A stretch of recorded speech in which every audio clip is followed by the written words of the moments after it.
شعور کی ایک اور کرن کے ساتھ آپ کی خدمت میں حاضر ہوں۔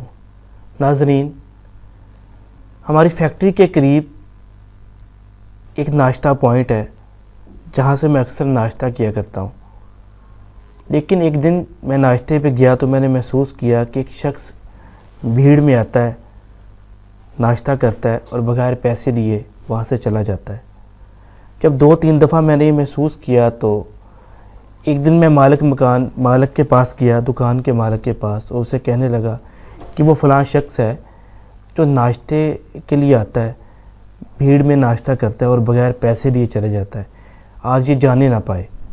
وہ مسکرایا اور مجھے کہنے لگا اس کو جانے دو، پھر بات کریں گے۔ جب وہ چلے گیا، رش کم ہوا تو میں اس کے پاس گیا، اس سے پوچھا کہ جب آپ کو پتہ ہے کہ یہ شخص بغیر پیسے دیے ناشتہ کر کے جاتا ہے تو آپ اسے کیوں نہیں روکتے؟ تو اس نے مجھے کہا کہ یہ شخص دکان سے دور بیٹھا یہ دیکھتا رہتا ہے کہ کب بھیڑ ہو تو میں جاؤں اور جا کے ناشتہ کر کے بغیر پیسے دیے چلے جاؤں۔ نہ جانے یہ دکان پہ رش کے لیے کتنی دعائیں کرتا ہے۔ میں کون ہوتا ہوں جو اس کے اور اللہ تعالیٰ کے درمیان حائل ہوں؟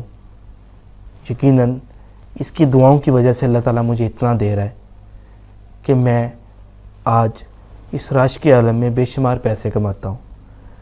کیا فرق پڑتا ہے اگر وہ شخص بھیڑ میں کھانا کھا کے نکل جاتا ہے؟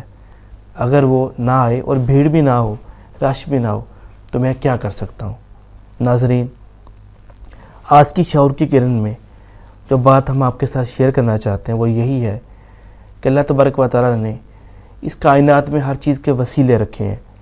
اگر ہم مثبت انداز سے سوچیں تو وہ شخص یوں تو اپنے لیے دعا کر رہا ہوتا ہے، لیکن کسی نہ کسی لحاظ سے وہ دعا پورے اس ادارے کے لیے ہو رہی ہوتی ہے، پورے اس کاروبار کے لیے ہو رہی ہوتی ہے۔ اور آپ اکثر محسوس کرتے ہیں کہ کچھ لوگ کاروبار میں آتے ہیں، کام میں ان ہوتے ہیں تو رزق میں اضافہ ہو جاتا ہے، اور اکثر یہ بھی ہوتا ہے کہ کچھ لوگ جاتے ہیں تو رزق میں کمی ہو جاتی ہے۔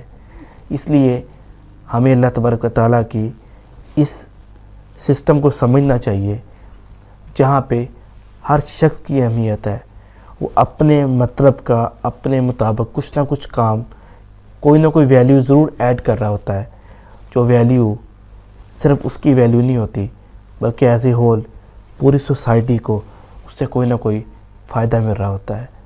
امید ہے آج کی گفتگو آپ کو پسند آئی ہوگی۔